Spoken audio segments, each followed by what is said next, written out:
When you think of gyms, you probably imagine treadmills, dumbbells, and maybe that one guy grunting too loudly in the corner.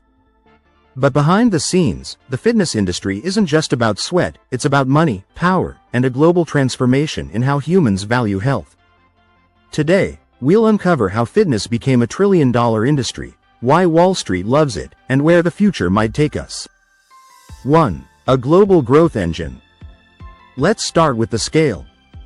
According to recent projections, the global health and fitness club market was valued at $112.17 billion in 2023, but when you add in supplements, wearables, online subscriptions, and corporate wellness, the ecosystem easily surpasses $1 trillion.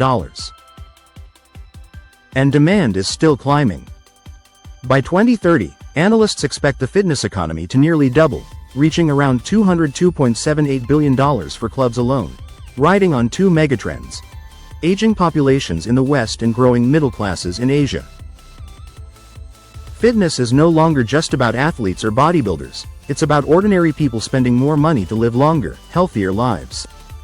Think of it like the new insurance policy. Instead of paying premiums for health problems later, consumers are investing upfront in prevention. This shift is evident in emerging markets like India and Southeast Asia, where urbanization is fueling a surge in gym openings and fitness app downloads. For instance, in China alone, the number of fitness centers has grown exponentially, with millions adopting Western-style workout routines blended with traditional practices like Tai Chi. 2. Gyms versus digital, a fierce battle. For decades, the gym was the temple of fitness. Chains like Planet Fitness in the US, Pure Gym in the UK, and Anytime Fitness globally built empires on monthly memberships. But COVID changed everything.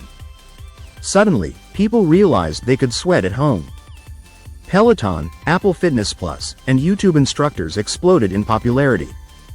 Here's the twist: the pandemic didn't kill gyms. In fact, 2024 data shows global gym memberships hit 220 million people, surpassing pre-COVID levels. What happened? Hybrid fitness. Many people now combine gym workouts with digital subscriptions. It's not either or, it's both. As we move into 2025, this hybrid model is evolving further with virtual reality, VR, workouts, where users can join live classes from anywhere, blending the social aspect of gyms with the convenience of home setups. Companies like Meta are investing heavily in VR fitness platforms, turning exercise into immersive experiences that rival in-person sessions. So, the battle isn't gyms versus apps. It's about who owns your fitness ecosystem. Will you pay $40 a month for a gym and $15 for a digital subscription? The answer is yes, and that's exactly what makes the industry so lucrative. 3. Segmentation. Fitness for the rich, and fitness for everyone else. The fitness economy is splitting into two markets. On one end, you have luxury gyms like Equinox, charging over $300 a month for spa-like experiences. These gyms aren't selling exercise, they're selling status. Having an Equinox membership in New York or London is like driving a Tesla. It signals wealth, lifestyle, and taste. High-end offerings now include personalized nutrition plans, cryotherapy, and even mental health coaching, catering to affluent clients who view fitness as a holistic luxury. On the other end, you have budget gyms like Planet Fitness offering $10 memberships. Their strategy is volume. Make fitness so cheap that millions sign up, even if many rarely show up. Fun fact: Planet Fitness relies on the fact that only about 20% of members actually use the gym regularly, otherwise, their business model would collapse. This low-barrier approach has democratized access, especially in underserved communities, but it also highlights inclusivity trends, with programs tailored for beginners, seniors, and diverse body types. This polarization, luxury versus budget, means the middle-market gyms are struggling. Much like retail, fitness is moving into premium, or discount, squeezing out those in between. In 2025, we're seeing a rise in niche segments, like women's-only studios or adaptive fitness for people with disabilities, further fragmenting the market to capture underserved demographics. 4. Capital influx. Why Wall Street loves fitness. If you think gyms are boring, private equity firms would disagree. In 2022 to 2024, dozens of billion-dollar deals reshaped the industry. For example, Pure Gym is backed by Leonard Green and Partners, Equinox has backing from related companies, and Lifetime Fitness IPO'd at a $4 billion valuation. As of 2025, mergers and acquisitions continue at a brisk pace, with investors eyeing tech-integrated chains that promise higher margins. Why so much investor appetite? Recurring revenue. Gym memberships are like Netflix subscriptions, you get charged monthly whether you use it or not. For investors, that's gold. And with churn rates manageable, the predictability makes fitness an attractive bet. Beyond traditional gyms, franchise models are booming. Brands like F45 and Orange Theory are expanding globally, offering turnkey operations that appeal to entrepreneurs. Even beyond gyms, look at wearables. Apple sells more Apple Watches than the entire Swiss watch industry combined. Fitbit was acquired by Google. Lululemon acquired Mirror for $500 million, though later struggled. The logic is the same: capture recurring, sticky, lifestyle-driven spending. In 2025, the wearable fitness tech market is projected to hit $62.82 billion, driven by innovations in smart clothing and biofeedback devices. 5. Tech meets sweat. AI and wearables. Here's where the story gets futuristic. Fitness is merging with technology at lightning speed. Wearables like Apple Watch, Oura Ring, and Whoop are not just counting steps, they're monitoring heart rate variability, oxygen levels, and sleep quality. In 2025, wearable technology tops the list of fitness trends, with integration into everyday life becoming seamless. By 2025, estimates suggest the fitness tracker market will reach $72.08 billion, growing rapidly due to AI enhancements that provide real-time coaching. And here's the kicker: companies are now using AI coaches. Imagine ChatGPT telling you not just what stock to buy, but how many push-ups to do based on your stress level and sleep. Apps like MyFitnessPal and Strava are incorporating generative AI to create customized workout plans, predicting injury risks and optimizing recovery. Data is the new dumbbell. Tech firms don't want your gym attendance, they want your biometric data. Because it can be monetized across healthcare, insurance, and pharma. Privacy concerns are rising, but so is adoption, with over 1 billion users projected for health apps worldwide. 6. Corporate wellness. The new employee perk. In the US alone, companies spend over $60 billion a year on employee wellness programs. Why? Because healthier employees mean fewer sick days and lower insurance costs. Firms like Virgin Pulse and GymPass partner with corporations to give employees subsidized gym memberships or app access. Globally, the corporate wellness market is expected to reach $68.41 billion in 2025, expanding to $102.56 billion by 2032.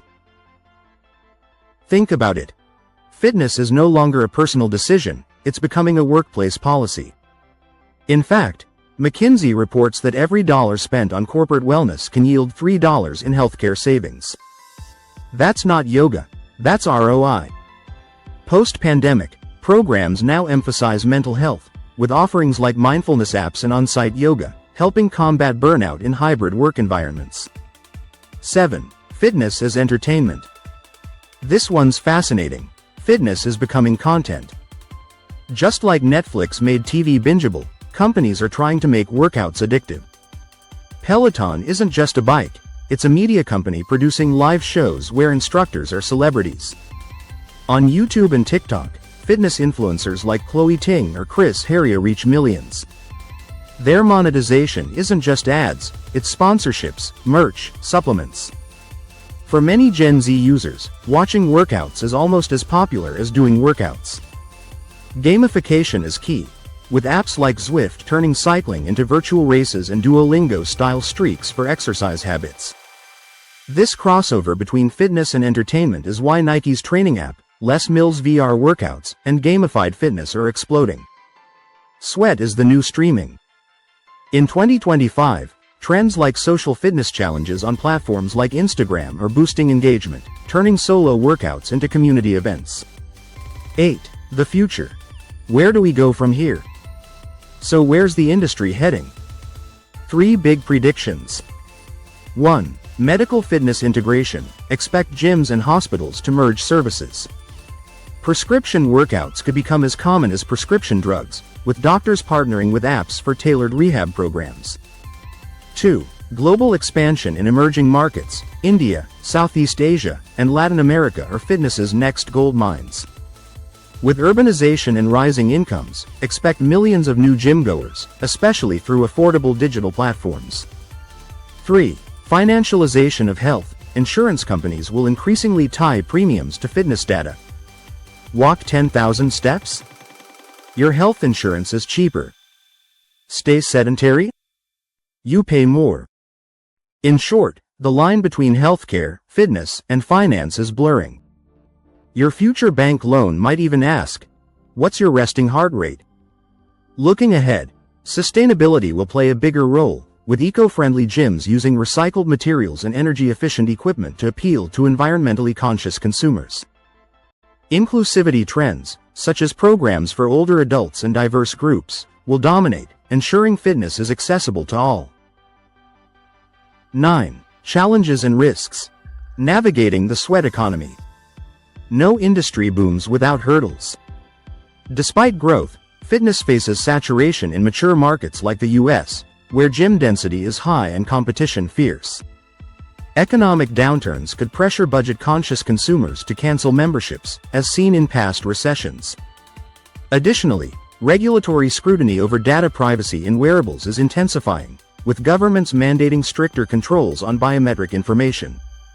Supply chain issues for equipment and supplements persist, exacerbated by global events. Yet, innovation mitigates these. Brands are shifting to local manufacturing and sustainable sourcing. Mental health integration addresses burnout risks from overtraining, with apps now including rest days and therapy tie-ins. Overall, while risks exist, the industry's resilience, bolstered by tech and consumer demand, positions it for sustained growth. Fitness is no longer just about six-packs and spin classes.